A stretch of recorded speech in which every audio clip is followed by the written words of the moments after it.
கிழவனுக்கு பல்குத்துற குச்சி தான் இந்த சீமான்கிற கடப்பாரையும். தன் வீட்டு கார் ஓட்டுநர் மட்டும்தான் அவர் பெரியார்னு சொல்லல. இந்த ஊருக்குள்ள வந்து நீங்க திராவிட கோட்டையை இடிக்க போறீங்க. மேடை மேலே ஏறி நண்பா நண்பின்னு கூப்பிடுறது இல்ல, ஒரு வாரம் பிராக்டிஸ் பண்றது இல்ல. தமிழக வெற்றி கழகம் பேர் வச்சுக்கிட்டு அந்த கட்சிக்குள்ள ஒவ்வொரு ஆளா வந்து அண்ணா திராவிட முன்னேற்ற கழகத்தில் கால்களை தேடிக்கொண்டிருந்தவர்கள், அவர்கள் தலைவர்களை தேடிக்கிட்டு இல்ல, கால்களை தேடிக்கிறது எல்லாரும் போய் சேர்றான். போய் சேர்ந்து 10 நாளா எல்லாரும் ஜனநாயகனுடைய ரிலீஸை பத்தி பேசிக்கிட்டு இருக்காங்க.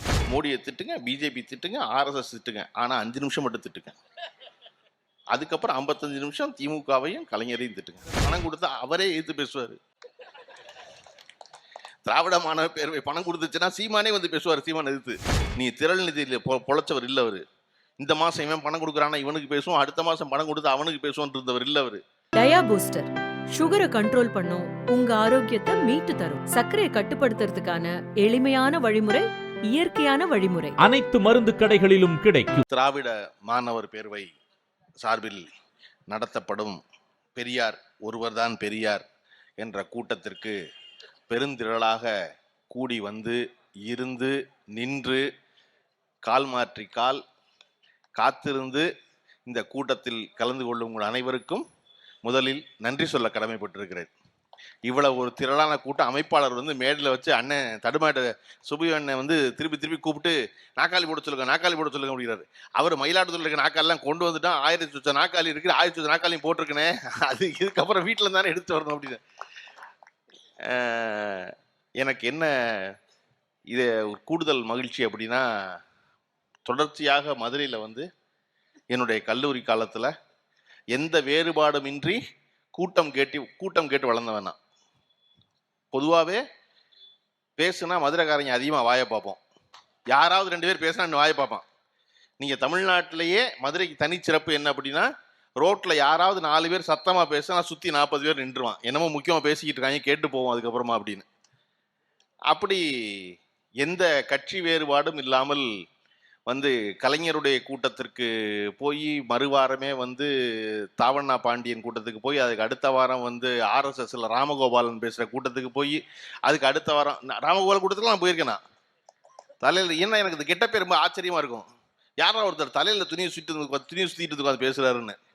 அப்படி எல்லா கூட்டங்களும் மாறி மாறி போய் கேட்டு, அதுவும் நேரு ஆளால சுந்தர விநாயகர் கோயில் இருக்கு, வடக்கு மாசீதி மேல மாசீதி சந்திப்பு. அந்த சந்திப்புல தான் எல்லா பெரும் கூட்டங்களும் நடக்கும். அத்தனை கூட்டத்துக்கு போயிருக்கேன். ரஜினிகாந்த் அவர்கள் முதல்ல லெகர் பெப்சின்னு ஒரு குளிர்பானத்தை வந்து திருச்சியினுடைய எம்பி அடைக்கலராஜ் அவர்கள் வந்து ஏஜென்சி எடுத்திருந்தாரு. அப்படிங்கிறனால அந்த ஏஜென்சிக்கு வந்து வெளியிட்டு வந்து அதே இடத்துக்கு தான் வந்தாரு. அப்பதான் முதல்ல ரஜினிகாந்துடைய அரசியல் பயணம் தொடங்கியது. அவ்வளவு பெரிய கூட்டத்தை ரஜினிகாந்த் நேரடியாக பார்த்தது இல்லை. அந்த கூட்டத்தை பார்த்துட்டு நம்ம அரசியல் வந்துடலாம் போல கிட்டத்தட்ட 30 ஆண்டு காலம் தன் ரசிகர்களை காக்க வச்ச ரஜினிகாந்த் தொடங்கிய இடமும் மேலமாசி வீதி வடக்கு மாசி சந்திப்பு தான். அப்படி அவ்வளவு இடத்துல போய் கூட்டம் கேட்டிருக்கேன். எதற்காக அப்படி கூட்டம், எல்லா கட்சி கூட்டமும் கேட்பது அப்படின்னா, ஒரு கட்சி கூட்டத்தில் கேட்டதுக்கு மறு கட்சி கூட்டத்தில் பதில் இருக்கும். அப்படி இன்னைக்கு இவ்வளவு பெருந்திரளா இவர்களெல்லாம் வந்திருக்கீங்கல்ல, இதுக்கு வந்து காரணம் திராவிட மாணவர் பேரவை இல்லை. இந்த கூட்டம் இவ்வளவு திரளா இங்கே வந்திருக்க காரணம் சீமான் தான். எனக்கு நல்லா தெரியும் இந்த கூட்டத்தில் பாதி கூட்டம் இந்த சீமானுக்கு வந்திருப்பீங்கன்னு. சரி, அவர் என்ன நம்புறாருன்னா, நமக்கு இவ்வளவு கூட்டம் வந்திருக்கு, இந்த கூட்டம் பூரா நம்ம பேசுறதை கேட்டு நம்புது போல நினைச்சா. நம்புறது இல்லை, நீ எல்லாம் ஒரு ஆளு பேசிக்கிட்டு இருக்க, பேசு அப்படின்னு பாக்குறது. அது நேற்று இவ்வளவு பேச்சு பேசினதுக்கு அப்புறமும் இஸ்லாமிய பெருமக்கள் எவ்வளவு பேர் கூடி வந்து நின்று உட்கார்ந்துருக்கிறது இருக்கு இல்லையா. நீங்க பழனி பாபாவை இவ்வளவு ஆதரிச்சு பேசுறாரு சீமான். சீமான் பேசுறது உண்மைனா இன்னைக்கு ஒரு இஸ்லாமிய சமூகத்தை சேர்ந்த கூட வரக்கூடாது. ஆமாப்பா, சீமான் வந்து நம்ம கண்ணை திறந்துட்டாருப்பா, நம்ம போகக்கூடாது நினைக்கணும்ல. ஒரு அம்மா புர்கா போட்டு 3/4 மணி நேரமா நின்று என்ன பேசுறாங்க கேட்டு போயிடும் வந்திருக்குல்ல, அதுதான் என்னுடைய சிறப்பு. நீங்க பரவாயில்ல, அதுக்கு முன்னாடி ரொம்ப புள்ளையோட பரவாயில்லன்னு. என்னன்னா அந்த அம்மாவுக்கு என்னன்னா, ஏன் எனக்கு அந்த அம்மா ரொம்ப பிடிச்சிருந்துச்சு புள்ளையோட. என்னன்னா, இந்த புள்ள நாளைக்கு தப்பான பேச்சை கேட்டு எங்கேயும் போயிடக்கூடாது, இந்த இடத்துல வந்து கொண்டு வந்து வச்சுக்கோன்னு பிள்ளைய தூக்கிட்டு இருக்கிறது இருக்குல்ல, அது ரொம்ப முக்கியம். நான் ஏன் வந்து அப்படி ஆனேன் அப்படின்னா, அண்ணன் சுபவி ஏன் அப்படி ஆனார்னா, அவர் அறியாத பருவத்தில் அவருடைய தந்தை ராமசுப்பையா அவர் கையை பிடிச்சி கூட்டிட்டு கூட்டம் கேட்க போனப்போ புரிஞ்சிருக்குமா அவருக்கு. ஆனா நம்ம அப்பச்சி கூட்டு போறாரு, நம்ம அப்பா கூட்டு போறாரு, அப்ப நம்ம அதை போய் கேட்கணும், போய் நின்று கொஞ்சம் கொஞ்சமா ஏறுவது. அதனாலதான் திராவிட கழக மாநாடு எல்லாமே குடும்பங்கள் சந்திக்கும் மாநாடாக நடந்தது. நீங்க நினைச்சு பாருங்க, பெரியார் நடத்தின கூட்டத்துல பாலூட்டும் தாய்மார்களுக்கு தனியா ஒரு இடம் ஒதுக்கி வச்சிருந்துருப்பாருன்னா எவ்வளவு கைப்புள்ளையோட பெண்கள் வந்திருப்பாங்கன்னு. நம்ம பேராசிரியர் சொன்ன மாதிரி கடப்பாறை யாருன்னா இவர் தான் கடப்பாறைன்னு சீமான் தான் கடப்பாறை. அது பிராமண கடப்பாறை கிடையாது, அது பிராமண அது வரிசை எல்லாம் பல கடப்பாறைகள் அங்கே பல்குத்திர குச்சியாயிருச்சு. நம்ம கிழவனுக்கு பல்குத்திர குச்சி தான் இந்த சீமான்கிற கடப்பாறையும். வாப்பா 93 வயசு வரை கசாப்பை சாப்பிட்டு வச்சிருக்கேன், பல்லு குழிக்குள்ள ஏகப்பட்டது மாட்டிருக்கு, இந்த கடப்பாறையை வச்சு நம்பிடுவார் அவரு. அப்படி ஒரு பெரும் கூட்டம் இவர்கள் எப்படி இவர்களை வீழ்த்துவது என்று தெரியாமல் இருந்த பொழுது மீண்டும் மீண்டும் யாரோ ஒருத்தனை வச்சு கிளப்புறதுக்கான காரணம் என்ன அப்படின்னா, ஒரு மனிதன் இறந்து இந்த கூட்டம் நடக்கும்போது இந்த கூட்டத்தை பற்றி அண்ணன் பேராசிரியர் சுபவீர பாண்டியன் அவர்கள் எனக்கு பேசினாங்க. எனக்கு பேசி இந்த மாதிரி கூட்டம் வச்சிருக்கு தம்பி அப்படின்னா, நான் வந்துடுறேன் அப்படின்ட்டு உடனே நான் வந்துடுறேனே மயிலாடுதுறை இருக்கேன். அப்போ 2 தேதி 4ஆம் தேதி சீமான் பேசி முடித்த மறுநாளே வைப்பதா, ஒரு வாரம் கழித்து வைப்பதா அப்படின்னு ஒரு கேள்வி இருந்துச்சு. நான் சொன்னேன், ஏன்னா அவர் என்ன பேரறிஞர் அண்ணாவா பேசுனது பூரா காலத்துக்கு ஞாபகம் வச்சுக்க போகிறது, ஒரு நாள் தான் மயிலாடுதுறை ஞாபகம் வச்சுருக்கோம், பதில் சொல்லணும்னா அடுத்த நாள் போட்டுடணும். நீங்கள் ஒரு வாரம் கழிச்சு போட்டால் சீமானுக்கே ஞாபகம் இருக்காது அந்த பேச்சு. ஏன்னா சீமான் யூடியூப் பார்த்து பேசுகிறவர். பார்த்தீங்கன்னா போன தடவை பெரியார் யார் பெரியார்னு ஒரு கூட்டத்தில் பேசிவிட்டு அதில் திருமாவளவன் அண்ணன் திருமாவளவன் தோழரை திட்டிவிட்டார். திட்டின உடனே யூடியூப்பில் தோழர் திருமாவளவன் அவர் அரசியல் வகுப்பு எடுக்கும் போது கையை கட்டி கீழே உட்காந்து ஆச்சரியமாக பார்த்துக்கிட்டு இருந்த சீமானோட வீடியோ எடுத்து போட்டுட்டாங்க தம்பியை பூரா. யார் விடுதலை சிறுத்தைகளை தம்பியை பூரா. அதை பார்த்துவிட்டு நேற்று சீமான் இங்கே ஆமாம் எனக்கு அரசியல் கற்றுக் கொடுத்தவர் திருமாவளவன் தான், திருமாவளவன் தான் எனக்கு பெரியார், அதனால அவர்கிட்ட படித்தவன் நான் தான். ஏன்னா அந்த வீடியோ வெளியாயிருச்சு. இப்போ அந்த வீடியோ அடைக்கிறது சினிமாவில் டிஸ்கஷன் நடக்கும்னா மொட்டை ஒரு கதையை ஆரம்பிப்போம் என்னன்னு இல்லாமல் ஆரம்பிச்சு ஒரு கதையை பேசிக்கிட்டு இருக்கும் பொழுது அடுத்த நாள் ரெஸ்டாரண்ட் ஆதாரத்தை அசைச்சிருவான். அசைச்சோன்னா என்னப்பா அப்படி இல்லை தங்கச்சி இருக்க ஒருத்தன் எப்படி இப்படி நடந்துக்குவான், அப்படியா சரி அப்போ இந்த கதையில் தங்கச்சி தூக்கிடு அப்படின்னு. தங்கச்சி இருந்தால் தானே பிரச்சனை, தங்கச்சியே வேண்டாம் அப்படின்னு. அப்படி இந்த கதை நாளொரு ஒன்றும் பொழுதொரு மேனியுமா திசை மாறும். அப்படி சீமான் பெரியார் பற்றி பேச வந்துவிட்டு யாரெல்லாம் தமிழ்நாட்டில் பெரியார்னு சொல்கிறேன்னு சொல்லிட்டு ஒவ்வொரு கூட்டத்தையும் மாறி மாறி இப்போ கடைசியில் எங்கே நிற்கிறாருன்னா ராமதாஸ் தான் தமிழ்நாட்டின் பெரியார். பெரியார்லாம் பெரியார் இல்லையா, ராமதாஸ் தான் பெரியார். ஐயோ ராமதாஸ் சொல்லிவிட்டோமே, விடுதலை சிறுத்தைகள் கட்சி கோச்சுக்கிட்டு என்ன பண்ணுறது அப்படின்னா எங்கள் அண்ணன் திருமாவளவன் இன்னொரு பெரியார். இப்போ யார் தன் வீட்டு கார் ஓட்டுநர் மட்டும்தான் அவர் பெரியார்னு சொல்லலை, கடைசியில் சொல்லி முடிச்சிருவாரு. அவருக்கு என்ன புரியலன்னா, நீ யாரையெல்லாம் பெரியார்னு சொல்றியோ அவர்களெல்லாம் பெரியார்னு சொன்னது பெரியாரத்தான். எல்லாருமே பெரிய இந்த மேல இருக்க எல்லாரும் பெரியார் தான். இந்த அண்ணன் பேச வந்தாரு, அண்ணன் சொன்னாரு நான் பேச்சு கேட்கத்தான் வந்தேன்னாரு. நான் பேச வரல, பேச்சு கேட்கத்தான் வந்தேன்னாரு. நான் திமுகவை சேர்ந்தவன், எங்கள் ஊருக்கு வந்திருக்கீங்க நீங்கள், நான் பேச்சு கேட்க வந்தேன். இல்லை நீ வந்திருக்கீங்க மரியாதை கேட்டு பேசுங்க ஒரு 5 நிமிஷம் அப்படின்னா அந்த 5 நிமிஷத்துக்குள்ள பெரியாரை பற்றி இந்தியாவில் யாரெல்லாம் சொன்னா, விபி சிங் என்ன சொன்னார், அவர் என்ன சொன்னார், பீகாரில் என்ன சொன்னாங்க, நான் எதுக்கு இங்கே வந்திருக்கேன் அப்படிங்கிற இவர் சொன்ன. அப்போ இவ்வளவு தரவுகளோடு ஒருவர் இருக்கும் பொழுது இந்த ஊருக்குள்ள நீங்கள் திராவிட கோட்டையை இடிக்க போறீங்க. விட்டுவார் அவரு மயிலாடுதுறையில், ஏய் வாப்பா யாரு பாம்பாரு. இது பேச்சு ரெடி பண்றது இல்லை, மேடை மேலே ஏறி நண்பா நண்பின்னு கூப்பிடுறது இல்லை, ஒரு வாரம் ப்ராக்டிஸ் பண்றது இல்லை. நீ சும்மா மேடைக்கு கூப்பிட்டா பேசுவோம். நீங்க பாருங்க, நீங்க இந்த கட்சி ஒரு புது கட்சி தமிழக வெற்றி கழகம்னு பேர் வச்சுக்கிட்டு அந்த கட்சிக்குள்ள ஒவ்வொரு ஆளா அண்ணா திராவிட முன்னேற்ற கழகத்தில் கால்களை தேடி கொண்டிருந்தவர்கள், அவர்கள் தலைவர்களை தேடி கொடுத்தவங்க கால்களை தேடிக்கிறது எல்லாரும் போய் சேர்றான். போய் சேர்ந்து 10 நாளா எல்லாரும் ஜனநாயகனுடைய ரிலீஸை பத்தி பேசிக்கிட்டு இருக்காங்க. அவ்வளவு பேர் ஜனநாயகன் ரிலீஸை. இன்னைக்கு அந்த நிர்மல் குமார் ஒருத்தர் இருக்கார், அவர் சொல்றாரு படத்தை சென்சார் போர்டு பார்த்து 10 நாள் ஆச்சு, இன்னும் சென்சார் சர்டிஃபிகேட் கொடுக்கல, தளபதியை முடக்குவதற்கான எல்லா வேலையும் நடந்து கொடுக்குறது, சென்சார் போர்டு கொடுக்கறது சென்ட்ரல் கவர்மெண்ட், நீ அவசரத்துல திட்டம் சொல்லிவிட்டு பார்ட்னரை திட்டிக்கிட்டு இருக்கீங்க, பங்குதாரரை திட்டிக்கிட்டு இருக்கீங்க. அப்புறம் அவர் சொல்லணும் என்ன இல்லையா, இவர் எங்க இருந்து கிளம்பி வந்தவங்க, தபால் கார்டு விலையை குறைப்பேன்னு சொன்ன எம்ஜிஆர் கிளம்பி வந்தவங்க இல்லையா. நம்ம வரலாறு ரொம்ப முக்கியம். தபால் கார்டை குறைக்கணும்னு சொன்னா மொத்த தமிழ்நாடு சிரிச்சு தபால் கார்டெல்லாம் நம்ம குறைக்க முடியாது, சென்ட்ரல் கவர்மெண்ட் குறைக்கணும்னா ஓ அப்படி அது நமக்கு சம்பந்தம் இல்லையா அப்படின்ட்டு. அந்த மாதிரி இப்போ சென்சார் போர்டெலாம் தமிழ்நாடு கவர்மெண்ட் கொடுக்குறது இல்லைப்பா, சென்ட்ரல் கவர்மெண்ட் கொடுக்குறது. ஓ அப்படியா அப்படின்ட்டு இப்படி பேசாமல் இருக்கிறீங்களே. இவ்வளவு பேசுறீங்களா 10 நாளாக நீங்கள் ஜனநாயகன் படத்தை பற்றி. உங்கள் கொள்கை தலைவர் யாருன்னா பெரியார். பெரியார் ஒருத்தர் வேண்டான்னு சொல்லுவார், ஒருத்தர் பெரியார் ஒருத்தர் சிறியார்னு ஒருத்தர் பேசுவார். அதை பற்றி ஒருத்தரும் பேச மாட்டாங்க. ஏன்னா அந்த கட்சியில் யாருக்குமே பெரியார் யாருன்னே தெரியாது. அப்புறம் தான் இப்போ மெதுவாக சொல்லியிருக்காங்க, நீங்கள் வெறும் பெரியாரை சொல்லாதீங்க, பெரியார்னு சொன்னால் தெரியாது, அண்ணாவையும் சேர்த்து சொல்லுங்க அப்படின்னு அண்ணாவை சேர்த்துட்டான். டேய் பெரியாரே தெரியாது, நீங்க எப்ப அண்ணாவை தெரிஞ்சுக்கிட்டு அதுக்கப்புறம் கலைஞருக்கு வந்து அதுக்கப்புறம் பெண்களுக்கான சொத்துரிமை தெரிஞ்சு அதுக்கப்புறம் வந்து இடஒதுக்கீடு தெரிஞ்சு என்னைக்கு வந்து சேர்றது அந்த வண்டி இங்க?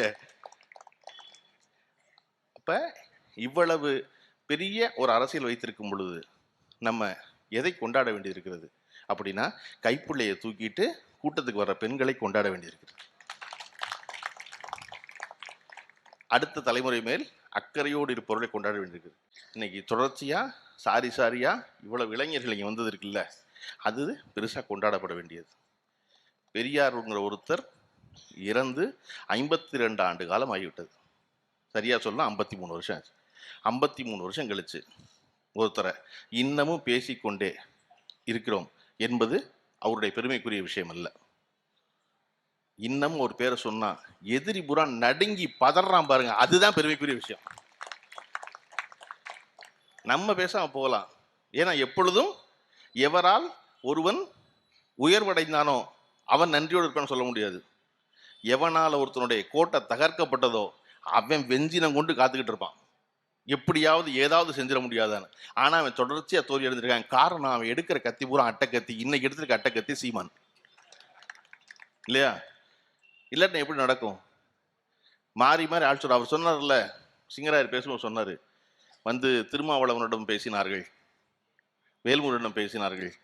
இன்னைக்கு அவர் பேசுற மாதிரி பேசுங்க. எங்கிட்ட எல்லாம் பேசினாங்க, நான் யார்ட்டையும் சொல்லல. அவங்க சத்துக்கு எங்கிட்ட எல்லாம் பேசினாங்க. அது என்ன, நீங்க நல்லா எந்தோட மோடியை திட்டுங்க, பிஜேபி திட்டுங்க, ஆர்எஸ்எஸ் திட்டுங்க, ஆனா 5 நிமிஷம் மட்டும் திட்டுங்க. அதுக்கப்புறம் 55 நிமிஷம் திமுகவையும் கலைஞரையும் திட்டுங்க. நீங்க அதனாலதானே பெரியாரை திட்ட வருகிற சீமான் பெரியாரில் திட்டுறீங்க. பெரியாரை திட்டுறாரு, பெரியாரை தொட்டு எங்க வந்து நிப்பாரு அப்படின்னா கடைசியில் வந்து கலைஞர் கருணாநிதி வந்து நிப்பாரு, ஸ்டாலின் வந்து நிப்பாரு. நீங்க பேச வந்து பெரியார தானே, நீ பெரியாரை மட்டும் பேசுவா. பழனி பாபா என்ன சொன்னார்? பெரியாரை எவெல்லாம் திட்டானோ அவனை நம்பாதுன்னு சொன்னார். அவர் என்னை போல் படித்திருந்தால், அதுக்கப்புறம் படிச்சிருந்தா அவர் என்னை மாதிரி திட்டிருப்பாரு. பழனி பாபா எப்ப செத்து போனாரு? எப்ப கொலை செய்யப்பட்டாரு? 97ல. பெரியார் எப்ப செத்து போனாரு? 72ல. 72ல 97 20 வருஷம் இருக்கு. 20 வருஷம் படிச்சிருப்பார்ல எல்லாத்தையும். பழனி பாபா இறந்ததுக்கு அதுக்கப்புறம் ஏதாவது பெரியார் புதுசா ஏதாவது எழுதினாரா? 97ல பழனி பாபா கொலை செய்யப்பட்டாரு. 97க்கு அப்புறம் பெரியார் ஏதாவது புதுசா சொன்னாரா? அது எதையாவது புதுசா படிச்சுட்டாரா சீமான்? அதுக்கப்புறம் படிச்சிருந்தா தான் நீங்க சொல்லணும், நான் பழனி பாபா படிக்காது நான் படித்தேன். யாரு படிக்காது நீங்க படிச்சு? ஏன்னா எங்க தான் இருக்கு அந்த லைப்ரரின்னு தெரியல இல்லையா? யார் பழனி பாபாவுக்கு தெரியாது, எனக்கு தெரியும் அப்படின்னு திரும்ப திரும்ப தொடர்ச்சியாக அந்த வண்டியத்தை எதோ நோக்கி திருப்புறது அப்படின்னா வந்து திராவிடர் முன்னேற்ற கழகத்துக்கு எதிராக திருப்புவது. இவர்களுக்கு பதட்டம், அடுத்த தேர்தலில் இவர்களின் வெற்றி உறுதி செய்யப்பட்டு கொண்டே இருக்கிறது. இதை என்ன செய்வது என்று தெரியாமல் வேற வேற பக்கம் கம்பு சுத்துறான். ஒரு சர்க்கஸ்ல சிங்கத்தை முக்காலில உட்கார வச்சு சவுக்கால சொடுக்கிட்டு இருந்தான் ரிங் மாஸ்டர். பார்த்த எல்லா கூட்டத்துக்கும் இவ்வளவு பெரிய சிங்கம், காட்டுக்கு ராஜா, அதை ஒரு முக்காலில உட்கார வச்சிடறாங்க ஒரு சாட்டையை வச்சுக்கிட்டு. என்னைக்காவது ஒரு நாளைக்கு கரண்ட் போகுது, கரண்ட் போனுச்சுன்னா சிங்கம் என்ன செய்யும்? மாஸ்டர் அடிச்சிடும் அப்படின்னு நினச்சிக்கிட்டு கூட்டம் காத்திருக்கு. கூட்டம் காத்திருந்தது போய் ஒரு நாள் சர்க்கஸில் கரண்ட் கட் ஆயிருச்சு. கரண்ட் கட்டானா கூட்டமே ஓன்னு ஒரு சத்தம். ஏன்னா இப்போ கரண்ட் வந்துச்சுன்னா அவர் அடிபட்டுவார் சிங்கத்தில். ஒரு 2 நிமிஷத்துக்குள்ள கரண்ட் வந்துருச்சு ஜெனரேட்டர் போட்டு. பார்த்தா மாஸ்டர் ஐத்தாப்பில் நிற்கிறாரு, சிங்கம் முக்காலிலே உட்காந்துருக்கு. மறுபடியும் ஓன்னு ஒரு பெரிய ஆச்சரியம் கூட்டத்துக்கு. கூட்டம் முடிஞ்சோன்னு கிரீன் ரூமுக்கு போய் அந்த மாஸ்டரை பார்த்து, மாஸ்டர் எப்படி மாஸ்டர், வெளிச்சம் இருக்கும் போது பரவாயில்ல, கரண்ட் கட்டானப்ப இப்படி சிங்கம் உங்களை அடிக்காமல் இருந்துச்சு அப்படின்னா இந்த பயம் எனக்கும் வந்துச்சு, உடனே எனக்கு வந்துச்சு. ஆனால் அப்புறம் தான் புரிஞ்சிச்சு, சிங்கத்துக்கும் இருட்டில் கண்ணு தெரியாது இல்லையா? அப்படி நினைச்சா நீங்க சொல்றீங்க சிங்கத்துக்கு கண்ணு தெரியும் இருட்டில், எனக்கு தான் தெரியாது, எனக்கு தெரியாது, ஆனால் சிங்கத்துக்கு கண்ணு தெரியும். இப்போ நீ அடிச்சிடக்கூடும் அப்படி நினைச்சா நீங்க பயந்தீங்க, ஐயோ புடி சிங்கம் அடிச்சிருமேன்னு. ஆனால் எனக்கு ஒன்று புரிஞ்சிச்சு, எனக்கு கண்ணு தெரியாதுன்னு சிங்கத்துக்கு தெரியாதுல்ல. எனக்கு கண்ணு தெரியும் எப்போ சிங்கத்துக்கு தெரியும்? நான் சாட்டையை சொடுக்கிறத நிப்பாட்டினா தெரிஞ்சுக்கும் அது. நான் என்ன பண்ணேன், இருட்டில் சாட்டையை சுற்றிக்கிட்டே இருந்தேன். சிங்கம் நினைச்சு ஓ இவனுக்கு கண்ணு தெரியும் போலன்னு உட்காந்துக்கிட்டே இருந்துச்சு பேசாம. அப்படி சீமான் இருட்டில் சாட்டையை சொடுக்கிக்கிட்டே இருக்காரு. அந்த நாக்காளியில் முக்காலில் உட்காந்துக்கல சிங்கம், அது நம்ம ரொம்ப நாளாக முக்காலில் உட்கார வச்ச குருமூர்த்தி. அதுக்கு தெரியாது இந்த மாஸ்டருக்கு கண்ணு தெரியாது, அது சும்மா சாட்டை சுத்துறான் எல்லா பக்கமும் லெஃப்ட் அண்ட் ரைட்லன்னு. இல்லையா? விளங்காதவங்க ஆள் கூட்டுறது எப்படி கூட்டுறாங்க பாருங்க. ஏற்கனவே இங்கிருந்து போனாலே கூட்டம், புதுசா ஒரு ஆளை ரெடி பண்ணணும். இப்ப என்னன்னா அண்ணன் என்ன பண்றாருன்னா, போற கூட்டத்துல எல்லாம் வந்து முதல்ல என்ன பேசுறாங்கிற வீடியோவை எடுத்து வேற ஒவ்வொரு கூட்டத்திலையும் போய் போட்டு அன்று என்ன பேசினார் இன்று என்ன பேசினார் போட்டே இருக்காரு. நீங்க நினைச்சுக்கிட்டு இருக்கீங்க நம்மள மாதிரி ஒரே கருத்து பேசுவார், நீங்க வேற பணம் கொடுத்தா அவரே எதிர்த்து பேசுவாரு. திராவிட மாணவ பேரவை பணம் கொடுத்துச்சுன்னா சீமானே வந்து பேசுவார் சீமான் எதிர்த்து. அது ப்ராஜெக்ட், அவ்வளவுதான். இப்ப இருக்க பதட்டம் என்ன அப்படின்னா, அந்த பக்கம் விஜய் ஒரு கட்சி ஆரம்பிச்சு வச்சிருக்காரு, இந்த பக்கம் நம்ம ஒன்று ஆரம்பிச்சு வச்சிருக்கோம். இதுல என்ன தாக்கு பிடிக்கிற, நீங்க ஆஸ்பத்திரிகள்லே பாத்தீங்கன்னா வித்தியாசமான ஆஸ்பத்திரி எதுனா மனநல மருத்துவமனை. நீங்க வேற எந்த இடத்துல உங்க வீட்டுக்கு ஆள்ல போய் சேர்த்தீங்கன்னா, ஒரு ஆஸ்பத்திரியில ஒரு கைகால் முடக்கம் பிரச்சனை ஹாஸ்பிட்டல் வந்து சேர்க்குறீங்க, ஒரு 3 நாள்ல வந்து மருத்துவர் என்ன கேட்பீங்கன்னா, ஐயா எப்ப கூட்டு போலாம் எங்க அப்பாவை. கண்ணுல பிரச்சனை ஹாஸ்பிட்டல் உடனே சேர்க்குறீங்க, ஒரு 4 நாள் என்ன கேட்பீங்கன்னா, அம்மாவை எப்ப கூட்டு போலாம் வீட்டுக்கு. வயிற்று வலி பிரச்சனை கொண்டு போய் தங்கச்சியை சேர்த்துருக்கு, ஒரு 5 நாள்ல கேட்பீங்க, டாக்டர் வீட்டுக்கு எப்போ போகலாம். எந்த ஆஸ்பத்திரிக்கு போனாலும் வீட்டுக்கு எப்போ போகலாம் தான் கேட்போம் இல்லையா? அதுதான் எல்லாரும் கேட்கறது. கீக்க நோய் குணமாய் போயிடணும். ஒரே ஒரு ஆஸ்பத்திரியில் மட்டும் கேட்க மாட்டோம். மணல மருத்துவமனையில் நம்ம வீட்டில் இருக்கிற மனம் சரியில்லை, நான் கொண்டு போய் விட்டுட்டு நல்லா வச்சுக்குங்க, பார்த்து சௌரியம் பண்ணி மெதுவாக அனுப்புங்க, ஒன்றும் அவசரம் இல்லை, 3 நாள் அனுப்பிச்சிடாதீங்க. ஏன்னா அவன் வீட்டுக்கு வந்தால் தொந்தரவு, எப்போ என்ன செய்வான்னு தெரியாது, யாரை கடிப்பான்னு தெரியாது. அதனால வந்து ஒன்றும் அவசரம் இல்லை, 1 மாசம் ஆனாலும் வச்சு குணப்படுத்தி அனுப்புங்க. அப்படி ஒரு பைத்தியகார கூட்டத்தை சீமான் வச்சிருந்தாரு. அதே கூட்டத்தை இப்போ விஜய் வந்து கூப்பிடறான்னு 2 பேருக்கான பிரச்சனை. என் பைத்தியத்தை அவன் கூட்டு போயிடுவானா, அவன் பைத்தியத்தை நான் கூட்டு போயிடுவான பதட்டத்தில்.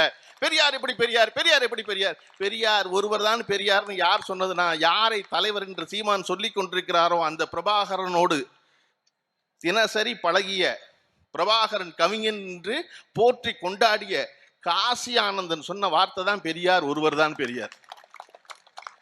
அவருடைய கவிதை பெரியார் ஒருவர் தான் பெரியார். திராவிட மாணவர் பேரை சொல்லல, காசி ஆனந்தன் சொன்னாரு.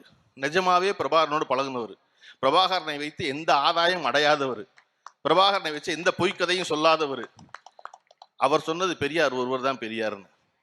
அப்ப நீங்க யாரையெல்லாம் கூட்டிட்டு வரீங்களோ அவர்கள் எல்லாரும் ஒரு இடத்துல பாத்தீங்கன்னா பெரியார் தான் பெரியார்னு சொல்லியிருப்பாங்க. விதவை திருமணத்தை பத்தி பேசுறாங்க. இன்னைக்கு எல்லா இடத்துலையும் பெண்கள் வந்து இவ்வளவு பெருசா பெரியாரை கூடுவதற்கான காரணம் என்ன? அவருக்கு பெரியாருக்கிற பட்டத்தை பெரியார் தான் பெண்கள் தான் கொடுத்தாங்கன்னு எல்லாரும் தெரிஞ்சது. நீங்க யோசிச்சு பாருங்க, நம்ம பிரியமான எல்லாருக்குமே நம்ம ஒரு பேர் கொடுக்குறோம் இல்லையா? அந்த பட்டத்தை கழட்டி விட்டாலும் அவர்கள் இருப்பார்கள். பெரியார் ஈவேரான்னு சொல்றக்கா இந்த நாட்டில் இருந்து மறைஞ்சிருவாரா? நாளையிலிருந்து ஈவேரான்னு சொல்லிடுவோம்னா பெரியார் நிஜமாவே மகிழ்வார். பரவாயில்லப்பா, நம்மளை பெரியார்னு சொல்லாமல் பேர் சொல்லி கூப்பிட்றான், அதுக்கு தான் நம்ம போராடணும் அப்படிதான் சொல்லுவான். நாளைக்கு அறிஞர் அண்ணாவை வெறும் அண்ணன் நீங்க சொல்லலாம், கலைஞர் கருணாநிதியை வெறும் கருணாநிதினு சொல்லலாம் இல்லையா? இது எல்லாமும் நாம் விரும்பி அவர்கள் மேல் கொண்ட பற்று, நமக்காக அவர் உழைத்தவர்கள், உழைக்கின்றவர்கள், என்னாலும் அவர்களால் பலன் பெற்றவர்கள், நலனடைந்தவர்கள், சுயமரியாதை பெற்றவர்கள் என்பதால் இவர்கள்லாம் இந்த பேரெல்லாம் சொல்றோம். சரியா? அப்படி இல்லைன்னு வச்சுக்கோங்க, நான் என்ன செய்வேன், நானே எனக்கு பேர் வச்சுக்குவேன். எனக்கு ராமசாமின்னு பேர் வச்சாதானே பெண்கள் மாநாட்டில் கூடி பெரியார்னு பேர் வைக்கணும். நான் எனக்கு பெரியார்னே பேர் வச்சுக்கிட்டேன்னா இல்லையா? அப்படி ஒருத்தன் தனக்கு தானே சீமானே பேர் வச்சுக்கிறது. யாருமே நம்மளை சீமான்னு சொல்ல மாட்டாங்க, நம்மளே சீமான்னு பேர் வச்சுக்கோம். சரி, ரைட்டு. பெரியார் ஈவே ராமசாமியிலேருந்து பெரியாரை கழட்டிட்டா ஈவே ராமசாமி மிஞ்சம், ஒரு கொள்கை மிஞ்சும். சீமான்லேருந்து சீமானை கழட்டிட்டா என்ன மிஞ்சும்? உன் பேரை தவிர வேற என்ன இருக்கு? என்ன செய்வீங்க நீங்க? வெறும் திரள் நினைச்சு பாருங்க, எப்ப ஏற்பட்ட நண்பர்களை பெற்றும் இந்த சீமானுக்கு அறிவறியை நினைச்சுக்குவேன். அவருடைய வீட்டு வாடகை நண்பர்கள் கொடுக்குறாங்க, வீட்டு செலவு நண்பர்கள் கொடுக்குறாங்க, வண்டிக்கு வந்து என்ன யார் ஊத்துறா நண்பர்கள் கொடுக்குறாங்க. எதுவுமே கணக்கு கிடையாது. எதுக்காவது கணக்கு இருக்கா? நீங்க ஒரு பொது கட்சி நடத்துறீங்க, இல்லை கணக்கு இருக்கா? நீங்க வணங்காமுடின்னு ஒரு பேராசிரியர் இருக்காரு, அண்ணனுக்கு ரொம்ப தெரிஞ்ச, அவர் எழுதின புத்தகம் ஒன்று இருக்கு பெரியாரை பத்தி, புரட்சி பேச்சாளர் பெரியார்னு. ஏன்னா பெரியாரை வந்து சிந்தனையாளர்னு புரட்சியாளர் சொல்லுவாங்க, பேச்சாளர்னு யாரும் சொல்ல மாட்டாங்க. அவர் ஒரு ஆய்வு கட்டுற புத்தகம் போட்டாரு, பெரியார் ஒரு சிறந்த பேச்சாளர்னு.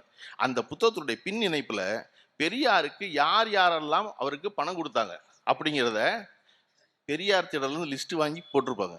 ஏன்னா பெரியார் நினைச்சது, இது பொது பணம், நான் பொது வாழ்க்கைக்கு வந்துட்டேன், ஏன்னா எல்லா பணத்துக்கும் கணக்கு வச்சுக்கணும், அதை எல்லோரும் பார்ப்பது போல இருக்கணும்னு நினைச்ச ஒரு நேர்மையாளன் தமிழ்நாட்டில் கடந்த 100 ஆண்டுகள்ல யாரும் சந்திக்கவே இல்லை. திரு ஆர்.எம். வீரப்பனை வந்து எம்ஜிஆர் அவர்கள் கூப்பிட்டு பக்கத்திலே வச்சிருந்தாரு. எதுக்காக வச்சிருந்தாருன்னா, பெரியார் எவ்வளவு கடுமையான ஆள் பண விஷயத்துல தெரியும் எம்ஜிஆருக்கு. அந்த கடுமையான பெரியாரிடம் மிகச் சரியாக கணக்கு வைத்திருப்போம் என்று பாராட்டு பெற்றவர் வந்து ராமவீரப்பன். ஓ, பெரியாரே பாராட்டுற ராமவீரப்பனை, அப்ப நம்ம இந்த பணத்தை பூரா ராமவீரப்பன் தான் கொடுத்து வைக்கணும் பெரியார்கிட்ட சொல்லி கூட்டிட்டு வந்தார் ராமவீரப்பனை எம்ஜிஆர். அப்படி ஒரு ஸ்ட்ரிக்டான ஒரு ஆபீசர் பெரியார். ஏன் அவ்வளவு ஸ்ட்ரிக்டா இருந்தார் அப்படின்னா, அவருக்கு தெரியும் இந்த பணம் என்பது நம்ம ரொம்ப பத்திரமா வச்சிருந்தாதான் இந்த இயக்கத்தை வழிநடத்த முடியும், நம்ம கூட்டம் போட முடியும். நம்ம யார்கிட்ட போய் 10 காசுக்கு நன்கொடை கொடுங்கன்னு நின்றக்கூடாது. நம்ம பேர் வைக்க சொன்னா காசு வாங்குவோம், போட்டோ எடுக்க சொன்னா காசு வாங்க. எங்கிட்ட போட்டோ எடுக்க வர்றாங்க, காசு எடுப்போம். நீங்க பெரியார்ட்ட போட்டோ எடுக்க போனீங்கன்னா இன்னைக்கு மாதிரி செல்ஃபிலாம் எடுக்க முடியும். செல்ஃபி காலத்துல பெரியார் இருந்தாருன்னா இன்னைக்கு பெரியார் தான் இந்த உலகத்தினுடைய மிகப்பெரிய கோடீஸ்வரன். யாரு செல்ஃபி எடுத்தாலும் காசு கொடுன்றுவாரு. எதுக்கு சும்மா எடுக்கிற போட்டோவை எனக்கு காசு கொடுப்பாரு. ஏன்னா அந்த காசை வாங்கி சிறுக சிறுக சிறுக சேர்த்த பணத்துல தான் அந்த இயக்கம் நடந்துச்சு. அதுல தான் அநாத பிள்ளைகளுடைய பள்ளிக்கூடம் நடந்துச்சு, அதுல தான் பெண்கள் கல்லூரி நடந்துச்சு, அதுல தான் எல்லாரையும் எடுத்தெறிஞ்சு பேச முடிஞ்சு அவராலே. என்ன பேசுற நீ திரள் நிதியில பொழைச்சவர் இல்லை அவரு. இந்த மாசம் இவன் பணம் கொடுக்குறானா இவனுக்கு பேசுவோம், அடுத்த மாசம் பணம் கொடுத்து அவனுக்கு பேசுவோம் இருந்தவர் இல்லை அவரு. இல்லையா? நீங்க நினைச்சு பாருங்க, ஒரு ஆதரவற்ற பிள்ளைகளுக்கு பள்ளிக்கூடம் நடத்துறாரு. அந்த பள்ளிக்கூடத்துல கடவுள் வாழ்த்து பாடப்பட்டுச்சு. கடவுள் வாழ்த்து பாட்டப்ப நேத்து சுந்தரவடிவேலு கல்வித்துறையினுடைய அதிகாரியா இருந்தவர், அவர் கேட்கிறாரு, ஐயா நம்ம நடத்துற பள்ளிக்கூடத்துல கடவுள் வாழ்த்து பாடப்படுதே. அறைக்குள்ள உட்காந்துருக்காரு பெரியார். கடவுள் வாழ்த்து பாடப்படுது அப்படின்னு பெரியார் சொன்னாரு, ஆதரவற்ற பிள்ளைகளை ஒரு சாப்பாடு போட்டு பாடம் நடத்துறேங்கிறதுக்காக நான் ஏன் கொள்கையை அந்த புள்ள மண்டைக்குள்ள திணிக்க கூடாது. மற்ற பிள்ளையெல்லாம் எப்படி வளருமோ அப்படியே வளரட்டும், அதுக்கு அறிவு வளரட்டும், அறிவு வளர்ந்து அதுவே தெரிஞ்சு நான் சொல்றது சரின்னு நினைச்சா இந்த நாத்தியத்துக்கு வரட்டும், வரலைன்னா சாமி கும்பிட்டோம். அவர்தான் நீங்க பேசிக்கிட்டு இருக்கீங்க இல்லையா? எப்படி ஒரு மனுஷன் இருக்க முடியும்? பெண்கள் வந்து இந்த நாட்டில் இளம் விதவைகள் அவ்வளவு பேர் இருந்தாங்க. வயசான அம்மா சொன்னாங்க, நான் பெரியார் காலத்துல பிறந்தேன், நல்ல வேலை அப்படி. நீங்க பாருங்க, இன்னைக்கு நீங்க வெள்ளப்புடவை கட்டின அம்மாவை தமிழ்நாட்டுல ரொம்ப அரிதுன்னு மரிதா தான் பார்க்க முடியும். வயசான பாட்டியா இருந்தா கூட கலர் புடவை தான் கட்டுவோம். வீட்டுல பிள்ளைய சொல்லுவோம், அம்மா நீ என்னம்மா, எனக்கு அப்பா செத்து போனார், நான் சொல்றேன் பொட்டு வச்சுக்கோங்க இல்லையா? இன்னமும் ஒரு படி முன்ன போய் இளம் அம்மாக்களா இருந்து 40-45 வயசுல அம்மா அப்பா இறந்து போனா பல வீட்டுல பிள்ளைய இன்னைக்கு வந்து தைரியமா, அம்மா உனக்கு யாரை பிடிச்சிருக்கோ இன்னொரு கல்யாணம் பண்ணிக்கமான்னு சொல்ற இடத்துக்கு கொண்டு வந்துருச்சு பொம்பளை பிள்ளைய. அதனால ஒண்ணும் இல்லம்மா, அதெல்லாம் கிடையாது, நீ வாழ்க்கை இன்னொரு 45 வருஷம் இருக்கு, நீ தனியாவா இருப்ப, உனக்கு ஒரு கம்பெனி வேணாமா, கூட ஒரு ஆள் வேணாமா அப்படின்னு. அப்ப அந்த இடத்துக்கு எங்க கூண்டு வந்து சேர்த்தாரு அப்படின்னா, நீங்க நினைச்சு பாருங்க, 1920 எடுத்த கணக்கெடுப்பின்படி இந்தியாவில் இருந்த 1 வயதுக்கு உட்பட்ட பெண் குழந்தை விதவைகள் இருக்காங்க இல்லையா, திருமணமாகி கணவன் இறந்து போன பெண் பிள்ளைகள் 1920 1 வயசுக்கு கீழே இருந்தவங்க 497 பேர், 1 வயசுல இருந்து 2 வயசுக்குள்ள இருந்தவங்க 494 பேர், 2 வயசுல இருந்து 3 வயசுக்குள்ள இருந்தவங்க 1237 பேர், 3ல இருந்து 4க்குள்ள இருந்து 6707 பேர், 4ல இருந்து 5ல இருந்தவங்க 18,000 பேர், 5ல இருந்து 6 இருந்தவங்க 80,000 பேர், 6ல இருந்து 10க்குள்ள இருந்தவங்க 1.5 லட்சம் பேர், 10ல இருந்து 15க்குள்ள இருந்தவங்க 1.25 கோடி பேர், 10ல இருந்து 15 வயசுக்குள்ள மொத்த பேர் சேர்த்தோம்னா கிட்டத்தட்ட 2 கோடி பெண் குழந்தைகள் 15 வயது கீழே. அதுல 5 வயசு கீழே இந்த பிள்ளை இவ்வளவு பிள்ளைய. இது நம்முடைய கணக்கெடுப்பு. நீங்க சீமான் சொல்ற மாதிரி இது வாட்ஸ்அப் ஃபார்வர்ட் நினைச்சுக்காங்க, கெசட்ல இருக்கு கணக்கெடுப்பா. இவ்வளவு பிள்ளைய, பொம்பளை பிள்ளைய தன் வாழ்நாள் முழுமைக்கும் அவர் சொன்னது போல வீட்டின் பின்னாடி மடி இது நார்ப்புடவை கட்டி தலையை மொட்டையடிச்சு வெளியே பின்னாடி இருக்கணும். சரியா? அதுல வந்து நம்ம ஆளுக்கு தான் இருக்கான்ல, நம்ம ஆளுக்கு வந்து என்ன, எப்பவுமே பிராமணன் என்ன செய்யறானோ அதனுடைய மேன்மையான விஷயங்களை செய்யவே மாட்டான். அவன் செய்யற கீழ்மையான விஷயங்களை பூரா செஞ்சு அவன் பிராமணன் நாங்கள் முயற்சி பண்ணுவான். அவன் வேல் குத்த மாட்டான், அது பதில் நம்மளும் குத்தக்கூடாதுன்னு இருக்க மாட்டான். ஆனா அவன் வீட்டுல பொம்பளைக்கு மொட்டை அடிச்சா இவனும் மொட்டை அடிப்பான் பின்னாடி போய் வரணும். அப்ப இவ்வளவு பேர் இருக்கும்போது பெரியாருக்கு என்ன நிகழுது? பெரியாருக்கு தன் குடும்பத்திலேயே நிகழுது. அவருடைய தங்கை பொண்ணுத்தாயினுடைய மகள் அம்மாயின் 9 வயசு பொண்ணு திருமணம் பண்ணி வைக்கிறாங்க. மாப்பிள்ளைக்கு வயசு 12. கால்ரா நோய் வந்து திருமணமாகி 1 வருஷத்துல செத்து போயிடுறான் மாப்பிள்ளை பையன். பொண்ணுக்கு வயசு 10. வருஷம் 1909. அந்த பொண்ணு அழுதுகிட்டே இருக்கா. ஒரு 9 பொண்ணு இல்லை, அது குழந்தை. பார்த்த மாமன் பெரியாருக்கு, ஈவே ராமசாமிக்கு மனசு தாங்கலை. 4 வருஷம் கழிச்சு பெண்ணு பூப்படைகிறா. அப்பதான் பூப்படைகிறா அந்த பெண், அம்மாயி. அதுக்கப்புறம் பெரியாரிடம் வேலை செய்து கொண்டிருந்த பையன் மேல அவளுக்கு பிடிச்சிருக்கு, அந்த பையனுக்கு பிடிச்சிருக்கு, திரும்ப தயாராகிறான். ஆனா இதை செஞ்சு வைக்க முடியாது. ராமசாமி வீட்டில் உட்காந்துக்கிட்டு, அப்பா இருக்காரு, அம்மா செல்லத்தாய் இருக்காங்க. என்ன செய்யறதுன்னு ஒரு கார்டியனை போட்டு சாமி கும்பிட போற மாதிரி ஈரோட்ல இருந்து அம்மாயியை வந்து சிதம்பரத்துக்கு போயிட்டு வாங்கன்னு அனுப்புறாரு. இந்த பையன் இருக்கான் பாருங்க, இவனும் சிதம்பரத்துக்கு பின்னாடியே போனால் கண்டுபிடிச்சிருவாங்கன்ட்டு நீ அச்சகத்துக்கு பொருள் எல்லாம் வாங்கணும்னு சொல்லி கையில் காசு கொடுத்து சென்னைக்கு போங்கிறாரு. வீட்டில் வந்து வேங்கடசாமி நாயக்கரும் பெரியாருடைய அம்மா செல்லத்தாய் என்ன நினச்சிக்கிட்டு இருக்காங்கன்னா, பையன் வந்துக்கிட்டு சென்னைக்கு போகிறான் அச்சகத்துக்கு பொருள் வாங்க, இவங்க எல்லாம் சாமி விட போகிறாங்கன்னு நினச்சிக்கிட்டு இருக்காங்க. இவன் பெரியார் இந்த பையன் கையில் காசு கொடுத்து நீ சென்னைக்கு போயிட்டு சென்னையிலேருந்து டிக்கெட் எடுத்து சிதம்பரத்துக்கு வந்துரு, அவங்க காத்துக்கிட்டு இருப்பாங்கன்னு சொல்லி தகவல் சொல்கிறாரு. இவர்கள் இருவருக்கும் திருமணம் சிதம்பரத்தில் நடக்குது. பெரியாருடைய தங்கை மகளுக்கு மறுமணம் நடக்குது. மறுமணம் சிதம்பரத்தில் நடக்குது. சிதம்பரத்தில் அந்த திருமணத்துக்கு வந்து தலைமை தாங்கினவர் வந்து காவல்துறை ஆய்வாளர் இன்ஸ்பெக்டருக்கு பெரியார் சொல்லிடுறாரு. அவர் போய் தலைமையாக இருக்கிறாரு. காவல்துறை ஆய்வாளர் வந்ததுனால சிதம்பரத்தின் பெரிய மனிதர்கள் எல்லோரும் வந்துடுறாங்க. திருமணம் முடிஞ்சு அனுப்பி வச்சா இப்போ பெரியார் மேலதாளம்லாம் செட் பண்ணுறாரு வீட்டில். ஈரோட்டில் கேட்குறாங்க, ஒரு விசேஷம் இல்லையே, நீ எங்கே மேலதாளம்லாம் எடுத்து எங்கே போகிறேன், ஒரு ஆள் இருக்கு நான் கூட்டு வரேன் பாருங்கன்ட்டு நேராக ரயில்வே ஸ்டேஷனுக்கு வர்றாரு. ஈரோடு ரயில்வே ஸ்டேஷனுக்கு மாப்பிள்ளை பொண்ணு இறங்குது. கீழே இறங்குனா மேலதாளம்லாம் வச்சு 2 பேரையும் தூக்கி வச்சு வீட்டுக்கு கொண்டு வர்றாரு. வீடே அலறுது. ஆகா, செய்யக்கூடாத காரியத்தை செஞ்சுட்டியே, இது மாதிரி புருஷன் செத்து போன ஒருத்திக்கு மறுமணம் பண்ணி வச்சுட்டியே, செய்யலாமா ராமசாமி, உன்னால் அந்த குடும்பத்துக்கே பெரிய கேடுன்னு அழுது புலம்புது அம்மா. இடிஞ்சு உட்கார்ந்துடுறாரு அப்பா. ஈரோடு சாதி சங்கத்தில் எல்லா இடத்துல இருந்து பெரியாரை விளக்குறாங்க. குறிப்பாக பெரியாருடைய சொந்த சாதியில் பெரியாரை விளக்குறாங்க. யாரும் அண்ணன் தண்ணி புலவக்கூடாது, அவர்கிட்ட போகாதீங்கன்ட்டாங்க. அதை பற்றி கவலைப்படுறவர் அவர் பாட்டு பேசாமல் இருக்காரு. பின்னாடி எப்போ பெரியாரை சேர்த்துக்கிறாங்க, பின்னாடி ஈரோட்டினுடைய நகரசபை தலைவராக பெரியார் தேர்ந்தெடுக்கப்படுகிறார். தேர்ந்தெடுக்கப்பட்ட எல்லோரும் போய் வாழ்த்து சொல்றாங்க. சொந்த சாதிக்காரன் ஏசா முழிச்சுக்கிறான். என்னடா நம்ம சாதியால் அவ்வளோ பேரும் பாராட்டுறான், நம்ம பாராட்டாம விட்டுற போடக்கூடாது அப்படின்ட்டு கிளம்பி நேரம் வந்து, என்ன இருந்தாலும் நீங்க வந்து சமூகத்துல பல முக்கியமான காரியத்தை பண்ணி புரட்சியெல்லாம் செஞ்சு சரியா வந்து அப்படின்னு உளறி கொட்டாங்க. சரி சரி உட்காந்து காப்பியை குடிங்கிறாரு பெரியாரு. உட்காந்து காப்பியை குடிச்சிடறாங்க. என்ன சொன்னாங்க, அவர் வந்தா காப்பி கொடுக்க கூடாதுன்னு தீர்மானம் நிறைவேற்றினவங்க பூரா கிளம்பி வந்து பெரியார் வீட்டில் காப்பி குடிச்சாங்க. அங்க ஆரம்பிச்சது இன்னைக்கு வந்து இங்க உட்காந்துருக்க பெண்களுக்கு தெரியும். அதனாலதான் அவங்க சிரிச்சுக்கிட்டே இருக்காங்க. நீங்க பெரியாரை பத்தி எவன் வேணாலும் பேசு, எங்களுக்கு தெரிய அவர் என்ன பண்ணியிருக்காரு இல்லையா. நான் சொல்றேன், எப்பொழுதுமே நான் வந்து அண்ணன் சுபவியிடம் ஒன்று கற்றுக்கொள்கிறேன், சிங்கராயிட்ட கற்றுக்கிறேன், பேராசிரியர்கிட்ட கற்றுக்கிறேன். அப்படி எல்லாம் என்ன கற்றுக்கிறேன், அப்படி அண்ணன்ட்ட சுபவின் கற்றுக்கிட்டது, எவரையும் எப்பொழுதும் தனிப்பட்ட வாழ்வு பற்றி பேசக்கூடாது. அவருடைய பேச்சில் பேசவே மாட்டார். நான் அதை குறிப்பாக வச்சிருக்கேன், யாருடைய தனிப்பட்ட வாழ்வு பேசக்கூடாது. ஆனால் இன்னைக்கு நான் சொல்றேன், நீங்க இன்னைக்கு பெரியாரை பேசுகிற எல்லோரும் உங்கள் மனைவியின் சொத்தை மறுப்பீங்களா? நீங்க வந்த காரணம் பெரியார். சீமான் தன் மனைவிக்கு வர்ற சொத்தை, அப்பா கொடுக்காதீங்கப்பா, பெரியார் தான்ப்பா சொன்னாரு பொம்பளை பிள்ளைக்கு சொத்து கொடுங்கன்னு, கொடுக்காதீங்கப்பா வேண்டாம்ப்பா அப்படி மறுப்பாரா? நீங்க பெரியார் வந்து எல்லாரும் வந்து நாட்டுக்கு கொடுத்தாங்க பெரியார் சொத்தை வச்சிருந்தாரு சொல்றீங்களே, நீங்க வச்சிருந்த சொத்து கணக்கு கொடுப்பீங்களா? உங்ககிட்ட ஏதாவது இருக்கா? அப்ப இங்க தொடர்ச்சியாக ஆணோ பெண்ணோ எல்லோருக்கும் பெரியார் என்ன செய்தார் என்பது தெரியும். அதை வந்து பிராமணர்கள் எவரும் எதிர்ப்பதில்லை. அவர் சொன்ன அந்த அம்மா கதை தான். யாரு பிராமணிய எண்ணத்தோடு இருக்கிறார்களோ அவர்கள் எதிர்க்கிறார்கள். நீங்க பெரியாருக்கு ஒரு நாளும் பிராமணர்கள் மேல் வெறுப்பு இருந்ததே இல்லை. ராஜாஜி அவர் மறைந்து போகிறார், சுடுகாட்டில் உட்காந்துருக்காங்க, பெரியார் சக்கர நாற்காலிக்கு வந்துட்டாரு. ராஜாஜி தகனம் பண்ண போறாங்க. ராஜாஜி உடம்ப தகனம் பண்ண போகும்போது இந்தியாவினுடைய ஜனாதிபதியும் தமிழ்நாட்டுடைய ஆளுநர் ஷாவும் ஜனாதிபதி வி கிரியும் வந்துட்டாங்க. சுடுகாட்டில் என்ன சேர போட்டு வச்சிருப்பான், வந்து நிக்கிறாங்க 2 பேரும். பெரியார் என்ன சொல்றாரு, என்னை தூக்கி கீழே உட்கார வைங்கிறார். சக்கர நாற்காலில் உட்காந்துருக்க பெரியார் தன் அருகில் தோழர்களோட சொல்றாரு, என்னை தூக்கி கீழே உட்கார வைங்க அப்படின்னு. அவர் தூக்கி பெரியாரை கீழே உட்கார வச்சோன்னா அந்த நாற்காலியை கொண்டு போய் வி கிரிக்கு போடுங்க, யாரு இந்த நாட்டினுடைய குடியரசுத் தலைவருக்கு போடுங்க இந்த நாற்காலியை கொண்டு போய்ங்கிறாரு. ஐயா அப்படின்னா, இல்ல அவர் பிராமணங்கிறது முக்கியம் இல்லை, அவரது நாட்டுடைய குடியரசுத் தலைவர் முதல் குடிமகன், அதற்குரிய மரியாதையை நம்ம கொடுக்கணும், நான் தரையில உட்கார்ந்துக்குவேன் எனக்கு ஒன்றும் பிரச்சனை இல்லைன்னு வி கிரி அவர்களை பிராமணனா பார்க்காம இந்த நாட்டுடைய முதல் குடிமகனாக பார்த்து தான் உட்கார்ந்து சாக்காரனா காலிய சுடுகாட்டில் கொண்டு போய் கொடுத்தவர் தான் பெரியார். நீங்க அவரை திருப்பி வந்து பார்ப்பானுக்கு எதிரானவர். பார்ப்பான் யார் தெரியுமா, எல்லாரையும் சமமாக பார்ப்பான், அதனால அவன் பார்ப்பான். புது விளக்கம்.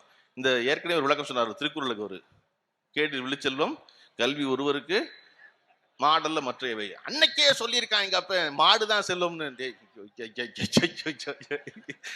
திருக்குறளுக்கு 8000 சொச்ச விளக்கு எழுதியிருக்காங்க, இந்த விளக்கத்தை நான் கேட்டதே இல்லையே, மாடுங்கிறது செல்லும்னு சொல்லிக்காரு வள்ளுவர்னு. அந்த மாதிரி என்னத்தையாவது வாய்க்கு வந்ததை பேசுவது என்பது இருக்கு இல்லையா, அவர்களுக்கு இருக்கிற தேர்தல் காலத்து பதட்டம் இது. அதுவும் நேற்று நம்முடைய முதல்வர்கள் அரசு ஊழியர்களுக்கு புதிய ஓய்வூதிய திட்டத்தை அறிவிச்சோன்ன அத்தனை பேர் என்ன செய்யறது தெரியாம பேசாம நிக்கிறாங்க. இப்ப என்ன தெரியுமா, இதை படிச்சு விளங்குறதுக்கே 4 நாள் ஆகும். இது என்னன்னு நான் சொல்றேன். எப்படி தமிழ்நாட்டினுடைய திட்டங்களை நம்முடைய பக்கத்து மாநிலங்கள் எல்லாம் அவசரமாக எப்படி அவர்கள் பெயரில் எழுதி கொள்கிறார்களோ, நீங்க எப்பவுமே திராவிட முன்னேற்ற கழகத்துடைய திட்டங்கள் எல்லாத்தையும் பிற மாநிலங்கள் அப்படி எழுதிக்குவாங்க. அது இன்னைக்கும் பெண்களுக்கான உரிமை தொகைங்கிற வாக்குறுதி இல்லாம இந்தியாவில் எந்த மாநிலமும் தேர்தல் சந்திப்பதே இல்லை. பெண்களுக்கான பேருந்து பயணம் இலவசம் என்பதை சொல்லாமல் எந்த மாநிலமும் தேர்தல் சந்திப்பதில்லை. நம்ம முதல்ல சொன்ன பொழுது நம்ம திராவிட மாடல் அரசு முதல்ல வாக்குறுதியாக வழங்கப்பட்டது. அது எப்படி பெண்களை மொத்த பேரையும் அனுப்புவீங்க பஸ்ல அப்படின்னு கேட்டவங்க இவங்க. அதை விட சிறப்பாக ஒரு கேள்வி கேட்டாங்க. பஸ்ல தான் பயணத்துக்கு பணம் இல்லைல்ல, அந்த இதுக்கு ஏன் சீட்டு கொடுக்குறீங்க கையில அப்படின்னு கேட்கும்போது நல்லா இருக்கா? ஆமா இல்ல, நான் 5 ரூபா கொடுத்தா எனக்கு டிக்கெட் கொடுக்கணும். கூட என் தங்கச்சி வர்றா, அவ காசு கொடுக்கல, அவளுக்கு எதுக்கு டிக்கெட்டு? கட்டணம் இல்லா பயணம் சீட்டு கொடுக்குறாங்க, எதுக்கு? தேவையில்லைல்ல. எதுக்கு தேவைன்னா, அப்படி சீட்டு கொடுத்தாலும் எவ்வளவு சீட்டு போயிருக்குன்னு தெரியும், எவ்வளவு பெண்கள் பயன்பெற்றிருக்காங்கன்னு தெரியும், அதன் மூலமாக எத்தனை கோடி சேமிக்கப்பட்டது என்று தெரியும். நான் சொல்றேன் கேளுங்க, இந்த நாட்டில் தமிழ்நாட்டில் இதுவரையும் வந்த திட்டங்களிலேயே மிகப்பெரிய சமூக மாற்றத்தை அடுத்த 10 ஆண்டுகளில் ஏற்படுத்த போகிற திட்டம் எது அப்படின்னா, பெண்களுக்கு பேருந்தில் கட்டணமில்லா பயணம் என்பது அவ்வளவு பெரிய மாற்றம். அந்த மாற்றம் இப்ப தெரியவே தெரியாது. இன்னைக்கு அந்த பேருந்துல பயணப்படுற ஒரு 18 வயசு புள்ள மயிலாடுதுறையில என்னவா ஆகுறது அடுத்த 10 ஆண்டுகளில் என்பது 10 ஆண்டு கழிச்சு நீங்க லிஸ்ட் எடுத்தீங்கன்னா தான் தெரியும். ஓ, இவ்வளவு தூரம் வந்திருக்கா இந்த திட்டம் அப்படின்னு. எப்படி பள்ளிக்கூடங்களில் உணவளிக்கிற திட்டத்தை நம்ம திரும்ப பெறவே முடியாதோ, அதை போல பெண்களுக்கு பேருந்தில் பயணம்ங்கிற திட்டத்தை இன்னொரு தடவை யாராலையும் திரும்ப பெறவே முடியாது. ஏன்னா மொபிலிட்டி ஆஃப் விமன் தான் ரொம்ப முக்கியம்.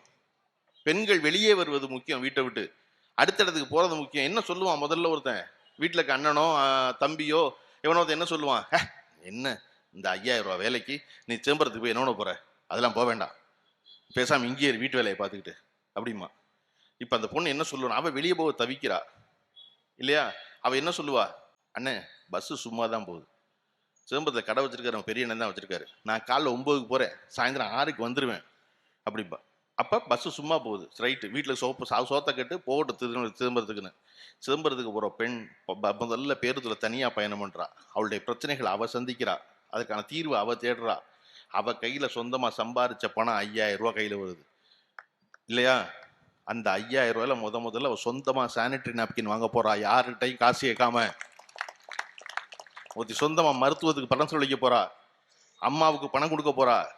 அந்த 5000 ரூபாயில சிதம்பரம் வரை போன பொண்ணு என்ன சிந்திப்பானா, இங்கே 5000 ரூபாய் கொடுத்து வாங்குற வேலைக்கு அந்த வேலையை இன்னும் கொஞ்சம் முனைப்போடு அடுத்த மேற்படிப்பை படித்தோம்னா சென்னைக்கு போய் வேலை செய்யலாம், அங்கே சம்பளம் 15000 ரூபாய்ன்னு இந்த இலவச பயணம் அவளை மேலும் படிக்க தூண்டுனா அதற்கும் நம்முடைய திராவிட மாடல் அரசு பணம் கொடுக்குது. பணம் கொடுக்குறாங்க, 1000 ரூபாய் படி மேற்கொண்டு படிச்சா சென்னைக்கு போவா. சென்னைக்கு போகிற 15000 சென்னைக்கு போன பொண்ணு மும்பைக்கு போக முயற்சி பண்ணுவான், மும்பைக்கு போன பொண்ணு உலகம் பூரா சுற்றி வர முயற்சி பண்ணுவாங்க. இதெல்லாம் எங்கே கிளம்புனுச்சுன்னா மயிலாடுதுறையிலேருந்து சிதம்பரத்துக்கு இலவச பேருந்து பயணத்தில் தொடங்குனுச்சு. இது தெரிவதற்கு 20 ஆண்டு காலம் ஆகும், குறைஞ்சபட்சம் 10 ஆண்டு காலம் ஆகும். அப்போ அதை போல இன்னைக்கு நம்ம கொடுத்துருக்க புதிய ஓய்வு திட்டம் இருக்குல்ல, அதை நீங்கள் பாருங்க, அடுத்து வரப்போகிற எல்லா மாநில அரசாங்கங்களும் அவசரமாக எடுத்து அதை அப்படியே காப்பி பேஸ்ட் பண்ணி இதை அறிவிச்சிருவோம். அவ்வளோ பேரும் இன்னைக்கு காஷ்மீரில் வரவேற்றுட்டாங்க, அதை ரொம்ப மிகச்சிறந்த திட்டம் அதுன்னு.